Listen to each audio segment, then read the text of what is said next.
Pemirsa, pasca banjir bandang yang menerjang dua desa di Kecamatan Pajar Bulan, Kabupaten Lahat, yang memutus akses jalan dan jembatan di Desa Ulak Bandung. Warga swasembada membuat akses jalan alternatif menggunakan material bambu dan batu. Banjir bandang yang memutuskan akses jalan dan jembatan yang biasa digunakan warga Desa Ulak Bandung beberapa waktu lalu, warga bergotong royong bersama-sama aparat desa membuat jembatan penyeberangan alternatif dengan menggunakan anyaman pohon bambu. Selain menyisakan material batang pohon dan bebatuan, medan yang dilalui warga baik berjalan kaki maupun kendaraan bermotor terbilang sulit dengan banyaknya bebatuan dan tanah yang berlubang.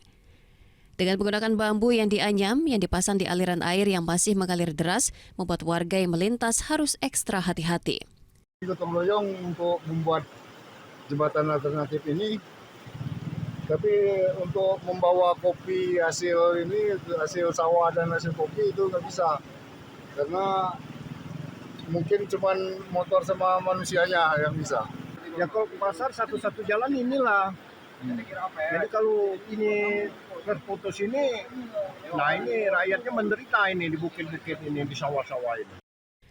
Dengan kondisi akses jalan yang masih terputus membuat aktivitas warga terganggu meski sudah membuat jembatan alternatif. Warga masih khawatir sebab selain memutar lebih jauh, warga juga kesulitan membawa hasil pertanian. Dari Lahat, Yudi Faifman, iNews melaporkan.